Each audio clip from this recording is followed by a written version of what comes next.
E aí, diretoria, preparado para visualizar os 10 mandamentos das finanças? Nessa aula, teremos como grande objetivo conversar com você sobre os principais problemas que a falta da gestão financeira pode causar na empresa. Mas também tem as dicas de como é importante você aplicar a gestão financeira no seu dia a dia. Tá?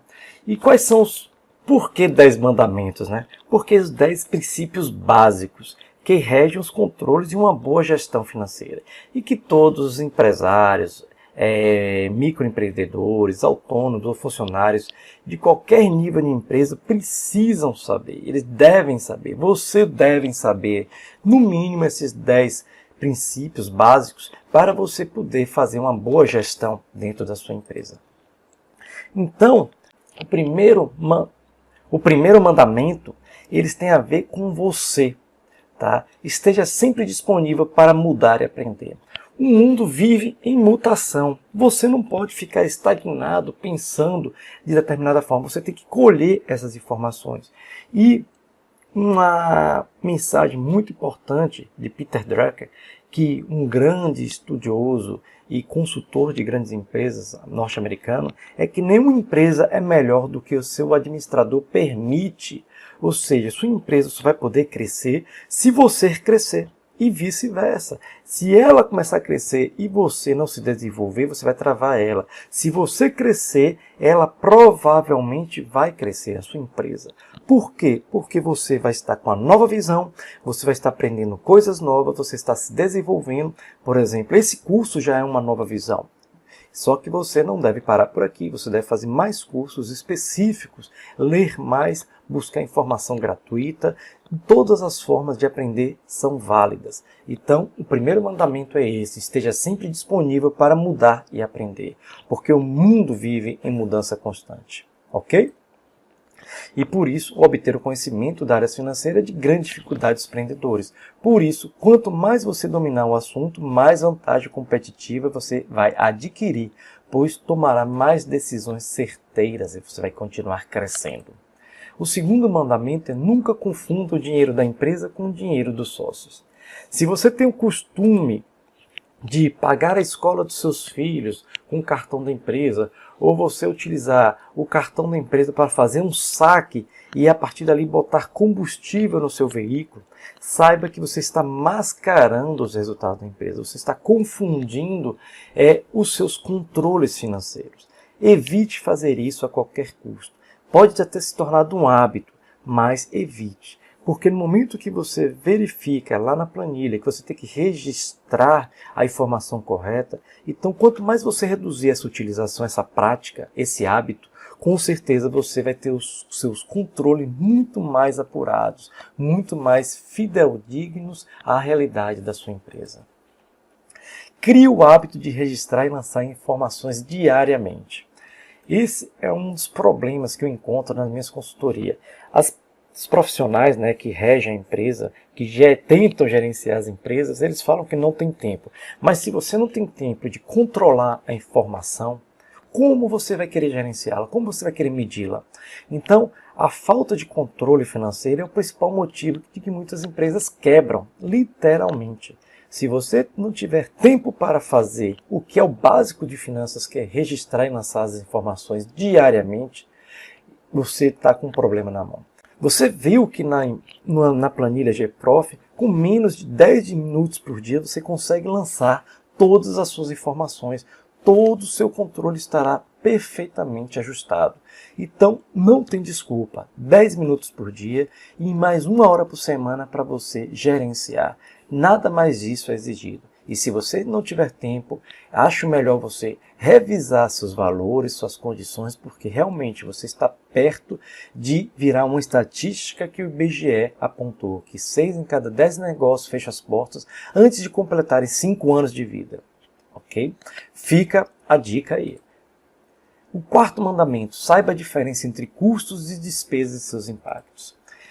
Somente será possível você fazer uma avaliação clara do seu negócio se você realmente entender que custos tem tudo a ver com faturamento. Tudo aquilo que eu preciso gastar para gerar um faturamento, ele é custo. Agora, se eu não tiver faturamento nenhum na empresa, tudo que sobrar é despesa. Essa é uma forma simplista de apresentar custo de despesa, mas é a forma necessária para você dar seu primeiro passo. Não precisa mais disso. E você vai saber que quanto maior o seu custo, menor sua margem de contribuição, ou seja, menor o que sobra para você pagar suas despesas e dar lucro para a empresa. Se você tem umas despesas muito altas, o que é que está dizendo? Que você é improdutivo, que você tem uma gestão improdutiva, prejudicial à sua empresa. Então você tem que enxugar as despesas para maximizar o lucro, ok? E tudo isso vai estar impactado no seu orçamento. Então, o planejamento financeiro, que você verá na próxima aula, ele é a base do seu orçamento. Tem a margem de contribuição sob controle. No fluxo que você viu na aula de controle de gestão financeira, você tem o faturamento, você tem os impostos, você tem a receita líquida, depois você tem os custos e aí vem a margem de contribuição. É a margem que a empresa contribui, que a operação contribui para que você pague as suas despesas de manter a empresa funcionando, a remuneração dos sócios e de lucro. Essa é a margem de contribuição. Então isso às vezes é muito mais importante do que você controlar seu faturamento. Se você quiser ter um indicador, controle a margem de contribuição e o lucro líquido. São os dois indicadores principais de qualquer negócio. Geração de caixa ou lucro líquido. Perfeito? Então você precisa conhecer bem o que são despesas, o que são custos e alocá-los corretamente na sua planilha de controle para que você gere a margem de contribuição também de forma correta. Sexto mandamento ou sexto princípio. Aprenda a criar um orçamento factível com total controle de estoque e suprimentos. O que é factível? Que ele seja real. Nada de ficar estimando que você vai triplicar de tamanho se você não tem uma base, se você não tem algo que forneça realidade esses dados estatísticos. E mesma coisa, nós, seres humanos, temos a tendência de minimizar os problemas e maximizar soluções. As soluções, nesse caso, seriam aumentar o faturamento e diminuir as despesas e os custos. Não faça isso. Você vai ver que no planejamento o ideal é construir 3 cenários, um otimista, um pessimista e um realista. E isso faz com que você realmente, através do orçamento, consiga criar um futuro real de ser atingido. Então, o sexto mandamento visa planejar financeiramente. Ou seja, criar um orçamento factível. O sétimo mandamento tem um prolabore realista. Nas minhas consultorias, principalmente na área de saúde, eu tenho visto muitos médicos, muitos dentistas, muitos psicólogos retirar quase tudo que a empresa ganha. Eles não têm o controle do qual é a remuneração dos sócios. E aí por quê? Porque eles misturam tanto as finanças pessoais como as da empresa e também não controlam um limite máximo do seu prolabore. Prolabore nada mais é do que a remuneração dos acionistas que trabalham na empresa. Então, você que é sócio e trabalha na empresa precisa definir um valor, tá? Que seja semanal, que seja quinzenal, que seja mensal. Não importa a periodicidade de retirada, mas você precisa definir um valor realista que esteja condizente com a remuneração, com a margem de contribuição que a sua empresa pode fornecer. Não gaste mais, senão você vai sangrar a empresa, você vai quebrar a empresa. E esse valor também tem que estar previsto no seu orçamento, ok? E lembre-se, não misture as despesas suas com as despesas da empresa. Oitavo mandamento, mantenha o fluxo de caixa positivo. Todas as empresas, quando me contratam, geralmente estão ou quase estão com fluxo de caixa negativo. Isso quer dizer que ela diariamente gasta mais do que recebe. Isso muitas vezes tem completamente vínculo com a retirada em excesso ou com descontrole de compras. Compra demais sem necessidade e acaba desperdiçando, criando perdas e com isso impactando negativamente o seu fluxo financeiro. Então, fluxo financeiro é tudo que entra na sua empresa hoje e tudo que sai hoje.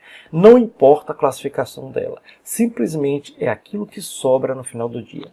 Então, você como gestor tem a obrigação de deixar o fluxo de caixa positivo. Renegociar dívidas, antecipar recebimentos, tudo isso faz parte da gestão. Tudo isso faz parte da análise das informações que você precisa ler. Ok? Nono mandamento, nono princípio. Sempre fique de olho no lucro líquido da empresa. Aquela última fase lá. Quanto é que está dando de lucro líquido? Se o fluxo de caixa quebra a empresa, o fluxo de caixa negativo quebra a empresa no curto prazo, ou seja, ela não tem dinheiro para pagar as contas e acaba se endividando ou simplesmente fechando as portas, o lucro líquido da empresa quebra a empresa no médio e longo prazo. Por quê? Porque ele, como você viu no módulo de controle e gestão, ele é registrado no momento que a despesa ou a receita é adquirida. Mesmo que eu vá receber ela em 2, 3, 4, 5 parcelas, não importa. Ela é registrada quando ela foi contratada. Se eu fecho um fornecimento e emito a primeira nota fiscal, a contabilidade já gera isso como receita, mesmo que eu não vá receber. E no momento que eu compro materiais de escritório parceladamente, a contabilidade registra essa despesa no momento que eu adquiri, mesmo que vá um fluxo de caixa dividido em 3 vezes. Nesse mês uma parte, no próximo mês e assim sucessivamente. Então, o lucro líquido é diferente do fluxo de caixa, mas você precisa ter olho nos dois. Você não pode deixar um negativo e nem o lucro líquido virar prejuízo para a empresa. Então, você tem que sempre buscar entender o que está prejudicando o lucro líquido e o seu fluxo de caixa. E o último princípio, cumpra sempre a legislação pertinente, seja ético. Por quê? Quando você é ético, organizado, bom pagador, as portas estarão abertas para você quando você precisar, seja nas instituições financeiras, seja com seus fornecedores e principalmente com o governo. O governo brasileiro ele tem organizado a Receita Federal, já unificou com o INSS, e agora está unificando com o E-Social, além de outras transformações tributárias. Para quê? Para amarrar, para fechar o círculo para as empresas que são sonegadoras de impostos. Então, pergunte para o seu contador qual é a melhor forma de ser tributado, trabalhe para pagar os impostos e toda vez que você reter um imposto de serviços, o imposto de renda do seu funcionário, de algum fornecedor, repasse imediatamente esse valor para o governo, para que você não pratique a apropriação indébita, que é uma apropriação quando você retém algo de alguém e não passa para o governo. Isso dá cadeia. Por isso que cumpra sempre a legislação pertinente.